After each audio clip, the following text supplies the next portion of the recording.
Hello student. आज हम लोग स्टडी करेंगे कि गैंट चार्ट जो हम लोग के प्रोजेक्ट के यूज होते हैं वो क्या हैं, उनको क्या यूज है, उनको कैसे ड्रॉ करते हैं, क्या स्टेप्स हैं जिनको फॉलो करके हम लोग अपने गैंट चार्ट को डिजाइन कर सकते हैं।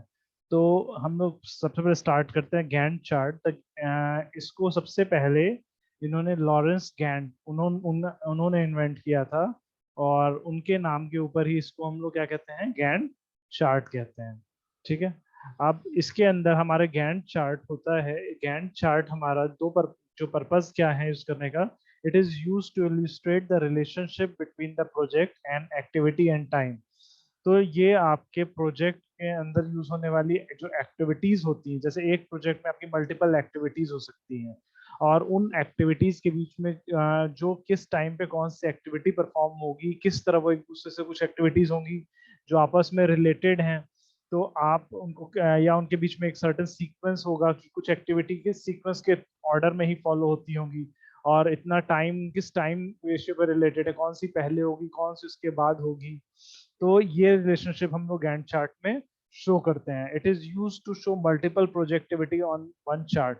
जैसे एक प्रोजेक्ट में आपकी मल्टीपल एक्टिविटी हो सकती है, तो इसके अंदर हम लोग डिफरेंट एक्टिविटीज को क्या कर सकते हैं, एक चार्ट में शो कर सकते हैं। And it is use to provide an simple and easy to understand representation of project scheduling.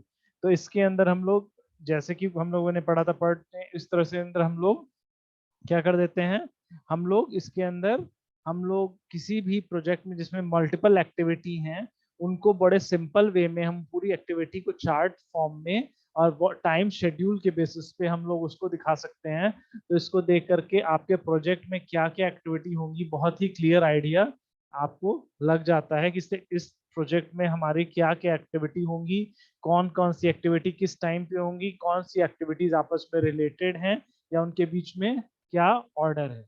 तो जैसे यहाँ पर आप लोग एक गैंट चार्ट को देखिए पहले। यहाँ पर दिया हुआ है कुछ चीजें, आपको एक्टिविटीज दी हुई हैं। तो एक्टिविटीज आपको मान लीजिए यहाँ पर टॉपिक दिया हुआ है आप लोग का, कि इसमें लेक्चर वन, जैसे लेक्चर वन को आपको ब्लू लाइन में अगर शो करें तो लेक्चर वन के बाद ही lecture two, then lecture three होता है। तो उसके बाद आपका lecture one two three start time done, उसके बाद फर्स्ट सेकंड थर्ड तीन लेक्चर हो रहे हैं उसमें दिखा रहा है। तो उसके बाद प्रिपेयर लर्निंग कॉन्टेक्स्ट, उसके बाद ये सब अलग चीजें हैं। तो हम इसमें सारी एक्टिविटीज जैसे जो ब्लू मार्क से हाईलाइटेड हैं, उसमें हम लोग शो कर रहे हैं कि हमारी कौन सी एक्टिविटी किस सीक्वेंस में हो रही है। तो ये सारी चीजें इस तरह से इसके अंदर की आएंगे। अभी डिटेल इसके बारे में हम लोग देखेंगे, लेकिन इसके पहले बेसिक स्टेप समझ लें। तो दे हमारा गैंट चार्ट को क्रिएट करने के दो मेथड्स हैं। There are two method of creating the Gantt chart. First one is using the forward schedule. then fun for in the starting with the list of activity and a given start date। मान लीजिए कोई start date है, अगर आपके पास बहुत सारी activities हैं और सबकी अपनी अपनी स्टार्ट डे है, follow them forward in time until you hit the given deadline. तो मान लीजिए आपको प्रोजेक्ट को कंप्लीट करने के लिए एक डेडलाइन गिवन है, तो जो उनका फॉरवर्ड टाइम है, मतलब इसमें हम लोग जो एक्टिविटी का उनका स्टार्ट टाइम है उसको यूज करते हुए हम लिस्ट ऑफ एक्टिविटी बनाएंगे, और जैसे कि और उसको फॉलो करेंगे हम लोग टिल द डेडलाइन। हम लोग फॉलो करेंगे, जैसे सबसे पहले शुरू हो रही है पहले आएगी, फिर उसके बाद जिसका स्टार्ट टाइम के बेसिस पे हम उनके बीच में एक ऑर्डर में एक्टिविटीज को अरेंज कर देंगे। तो ये वाला मेथड कहलाता है हमारा फॉरवर्ड शेड्यूलिंग। मतलब जो सबको सारी एक्टिविटीज को हमने उनके स्टार्ट टाइम के बेसिस पे एक सीक्वेंस में हम लोगों ने क्या किया, सॉर्ट कर दिया। और कब तक किया, जब तक वो डेडलाइन के अंदर में है। और इसको कहते हैं हम लोग फॉरवर्ड शेड्यूल। अब दूसरी एक्टिविटी है बैकवर्ड शेड्यूल, इसमें look at the deadline from that date, work in logical list of activities. तो इसके अंदर हम लोग क्या करते हैं, डेडलाइन को देखते हैं और उससे हम लोग लॉजिकल, उसमें अंदर जो आपस में रिलेटेड एक्टिविटी है उसको पीछे से रिलेट करते हुए हम लोग आपस में उन लॉजिकल रिलेशन के बेसिस पर उनको आपस में कन्वर्ट कर देते हैं। तो दोनों both of these method allow you to ensure that all necessary activity can be possible be completed within the given project time frame। तो हम चेक करते हैं कि ये सारी एक्टिविटीज जो हमने जो करनी पड़ेगी ड्यूरिंग द प्रोजेक्ट, और क्या प्रोजेक्ट की डेडलाइन है वो क्या फिजिबल है। Is it possible that we can complete all these activity within the given deadline और ड्यूरेशन। अब हम देखेंगे कि हमारे गैंट चार्ट में हमारे स्टेप्स क्या होते हैं। तो स्टेप्स इसके होते हैं, determine the project start date and deadline. सबसे पहले प्रोजेक्ट जो हमारा जो भी आपको डिजाइन करना है उसका हम लोग स्टार्ट डेट और उसकी डेडलाइन को फाइनलाइज कर देते हैं। उसके बाद gather all information surrounding the list of activities within the project. फिर हम पता करते हैं कि उस प्रोजेक्ट में which are the different activity that would be perform during the project. और उसकी लिस्ट बनाने के बाद हम लोग द वर्क ब्रेकडाउन स्ट्रक्चर में भी यूजफुल फॉर दिस।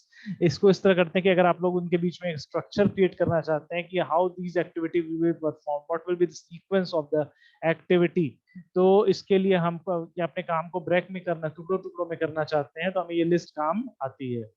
और उसके बाद determine how long each activity will take. तो फर्स्ट आपने एक्टिविटी कौन कौन सी परफॉर्म होंगी ड्यूरिंग प्रोजेक्ट वो बना लिया। उसके बाद हर एक्टिविटी में how much time it will probably take. तो इसके अंदर एक हम लोग टाइम रखते हैं कि उस एक्टिविटी को हमारा कितना टाइम लगेगा, उसको हम लोग डिटरमाइन कर लेते हैं। And after that evaluate what activities are dependent on other. जब हमने सारी एक्टिविटीज की लिस्ट तैयार कर ली, सारी एक्टिविटीज को कितना टाइम ऑफ लगेगा, ड्यूरेशन लगेगा, कितने देर में वो एक्टिविटी कंप्लीट होती है उसका टाइम आपने एस्टिमेट कर दिया, then we shall find out how many of these activities are related with each other, means we shall find out the relationship between interrelationship between these activities. उसके बाद हम लोग क्या करेंगे, create graph shell including the timeline and the list of activity.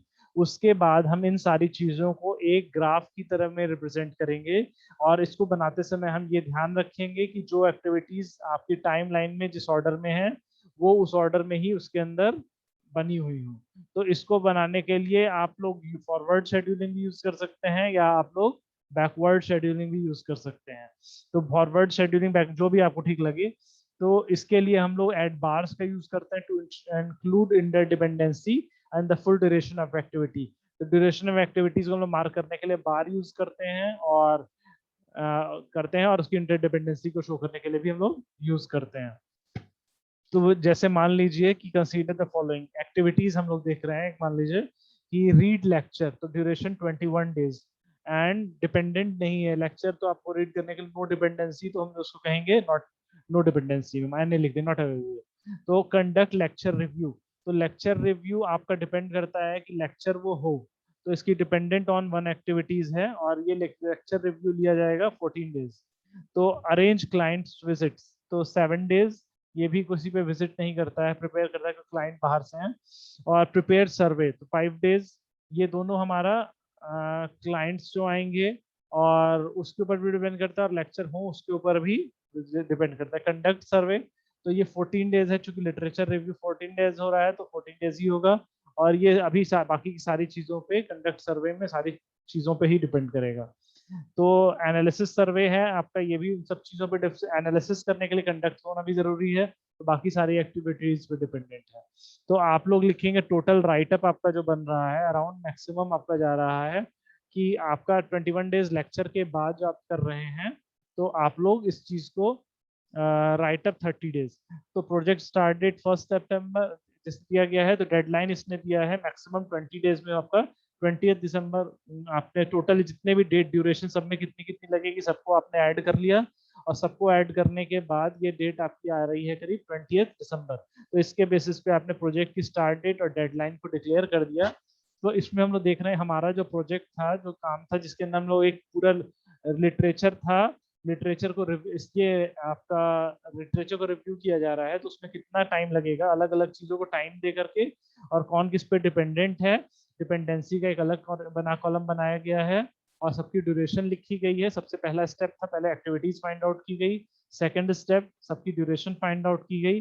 Third, उनके अंदर interdependency find out की गई, और उसके बेसिस पे हमने टोटल डेज ऐड करके हमने स्टार्ट डेट और डेडलाइन उसकी डिफाइन कर दी।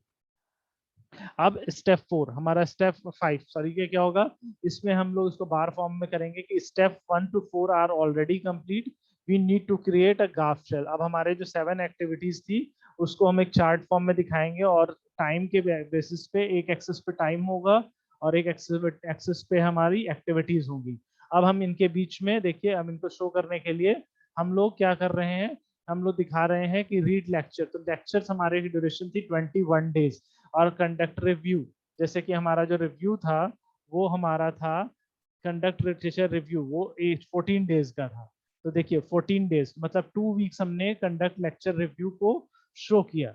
हमने 7 जो 21 डेज था, 21 डेज का रीड लेक्चर दिया, और लेक्चर होने के बाद ही पूरा लेक्चर रीड रिव्यू लिटरेचर जो है उसको रीड करने में आपको 21 दिन का टाइम लगा, और उसके बाद उसके आपको रिव्यू बनाने में, कंडक्ट रिव्यू उसके बारे में रिव्यू बनाने में आपको 14 डेज लगे। उसके बाद आपका अरेंज विजिट, तो आपकी जो विजिट है अरेंज विजिट, तो इसमें देखिए अरेंज विजिट हमारी यहाँ पे है 7 डेज का है, और ये पहले ये आपकी किसी चीज पे डिपेंडेंट नहीं है। तो डिपेंडेंट नहीं है तो ये किसी बाकी एक्टिविटीज के साथ पैरेलल में ही हमने रन करा दिया।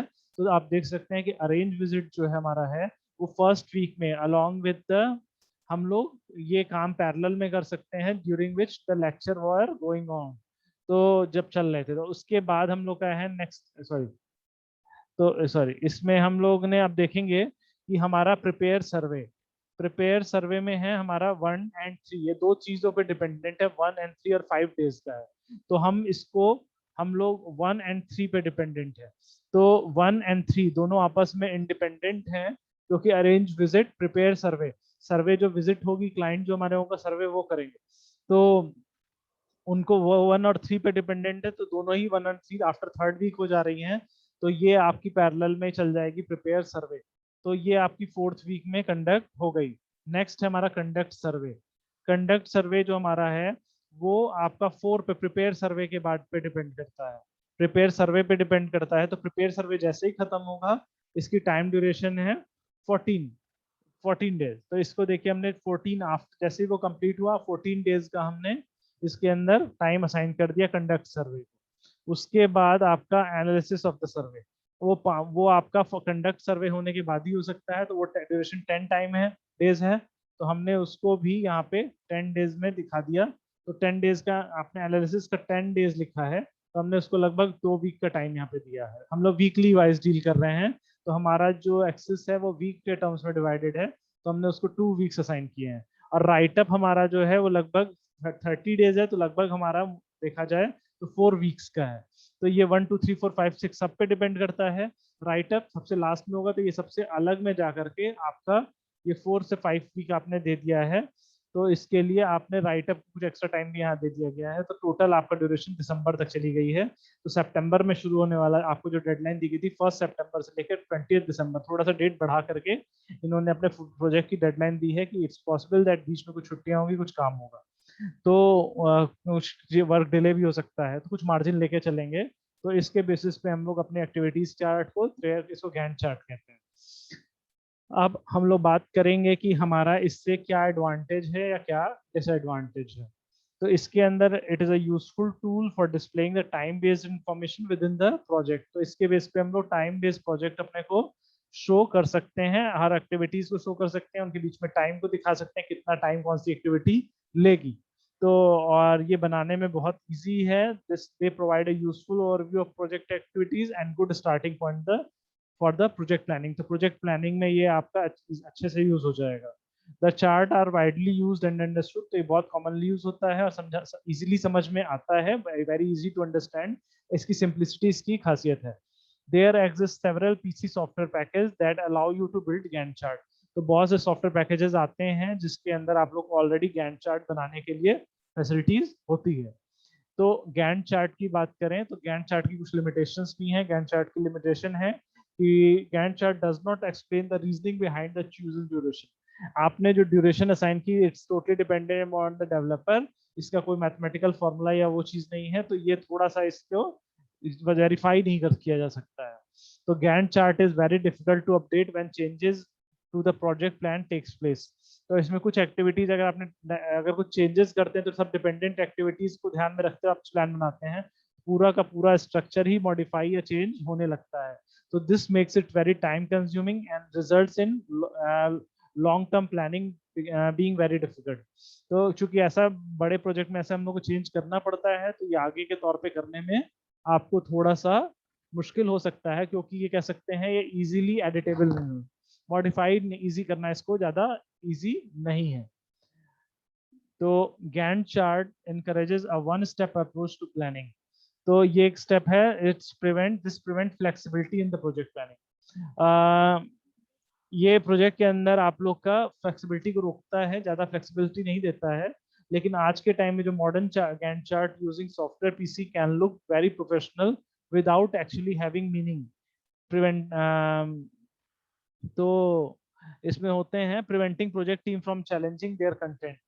तो इसमें आप लोग कंटेंट जो होता है, तो इसमें कभी कभी बड़े चार्ट में आजकल के जो होता है प्रॉब्लम क्रिएट होती है, क्योंकि अगर आपको लेटर ऑन कुछ चेंजेस करना है, कुछ मॉडिफाई करना है, कुछ अपग्रेड करना है, तो ये उतने अच्छा साबित नहीं होते हैं। और again chart are difficult to update manually, तो they can often become obsolete. तो अक्सर थोड़ा सा मॉडिफिकेशन से ही ये आपका बहुत ज्यादा डिस्टर्ब हो जाते हैं और काफी इरेलीवेंट भी हो जाते हैं। तो the chart do not consider project cost और रिसोर्सेज। और मेन एक पॉइंट इसका इंपॉर्टेंट है कि इसके अंदर हम लोग केवल टाइम को कंसीडर कर रहे हैं, we are not considering the project और अदर रिसोर्सेज कि ह्यूमन रिसोर्स कितना लगेगा या इसके अंदर कितना कॉस्ट आएगी ह्यूमन। तो ये चीजें इसके अंदर कंसीडर नहीं किया गया, इसने सिंपली ड्यूरेशन पे किया है। इसने कोई फॉर्मूला भी नहीं दिया उस टाइम ड्यूरेशन पे कि to justify that how much time event will take. तो ये थोड़ा सा है। अब इसके जो अल्टरनेटिव्स आपके जो आ गए हैं उसमें पर्ट चार्ट या गर्ट चार्ट होता है, तो पर्ट चार्ट को हम लोग देखेंगे, क्रिटिकल पाथ मेथड, ये सब भी हैं, रिसोर्स लेवलिंग और वर्क ब्रेकडाउन स्ट्रक्चर। तो इसमें से थोड़ा सा हम लोग पर्ट चार्ट के बारे में देख लेते हैं।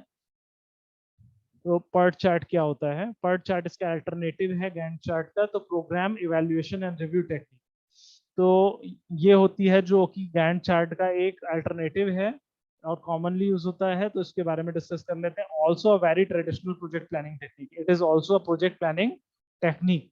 तो PERT show the list of activities within the project, their duration and their relation between them. तो ये भी आपका गैंट चार्ट की तरह एक प्रोजेक्ट में होने वाली डिफरेंट एक्टिविटीज, उनमें लगने वाले डिफरेंट टाइम या ड्यूरेशंस और उनके इंटर रिलेशनशिप को मार्क करता है। लेकिन इसमें फर्क है कि PERT is a complex process, however it can help to deliver a well defined project plan. तो PERT के अंदर हम लोग डिफरेंट एक्टिविटीज को नोट्स के फॉर्म में दिखाते हैं। और उसमें हम लोग जैसे यहाँ पे देख रहे हैं कि हम लोग स्टार्ट, मान लीजिए एक फैक्ट्री का हम लोग देख रहे हैं, एक जो कि एक हम लोग एक शर्ट्स क्लोथ टेक्सटाइल कंपनी की बात कर रहे हैं। तो cut material for clothes, sew the clothes, embroider the core T shirts. और उसके बाद हम लोग नोट्स फॉर्म में दिखा रहे हैं इसमें एक्टिविटीज को। और कुछ एक्टिविटीज पैरेलल में चल रही है, कट फर और ये कट एक्सेसरीज। तो ये भी वैसा ही है, लेकिन इसमें कुछ इसमें नोट्स के फॉर्म में दिखा रहा है। इसमें कोई हार्ड टाइमलाइन उसमें नोट के ऊपर लिख रहे हैं। इसमें आपको एक फ्लेक्सिबिलिटी मिलती है कि इसमें आप लोग एक्टिविटीज को इंडिपेंडेंट अलग नोट की तरह दिखा रहा है, तो इसको एडिट करना आपका गैंट चार्ट के कंपैरेटिवली थोड़ा सा इजी पड़ता है। जैसे उसमें टाइम ड्यूरेशन में सब एक दूसरे से मिक्स और रिलेटेड हैं, और अगर आप कुछ एक्टिविटीज को आप रिलेशन बिगड़ता है, बनता है बीच में, तो बाकी के रिलेशन और टर्म्स बिगड़ना मुश्किल हो जाता है। लेकिन इसमें नोट्स फॉर्म में दिखाया जाता है, तो ये आपके लिए थोड़ा इजी टू एडिट होता है। दूसरी टेक्निक जो होती है graphical evaluation and review technique, जो पर्ट की तरह ग्राफिकल इवैल्यूएशन है, और ये आपके यहाँ प्रोग्राम इवैल्यूएशन है। तो उसमें इसमें ग्राफिकल इवैल्यूएशन है, तो ये भी पर्ट की तरह ही होती है। However allow for looping, branching and displaying of multiple project result. लेकिन इसके अंदर फीचर होता है कि इसके अंदर लूपिंग या ब्रांचिंग या मल्टीपल प्रोजेक्ट रिजल्ट जहाँ पे ऑप्शन हो उसको शो करने का भी फीचर इसके अंदर होता है। तो GERT can show the possibilities if a section of a project were to fail। तो इसके अंदर आप अल्टरनेटिवली यूज कर सकते हैं कि अगर एक पार्ट फेल होता है तो दूसरे पार्ट में आप कर सकते हैं। और गर्डेड रीडिंग जो होती है मियर्ड या मेंटल होता है। तो ये आपका हो गया एक तरह से गैंट चार्ट के बारे में। That's all about it.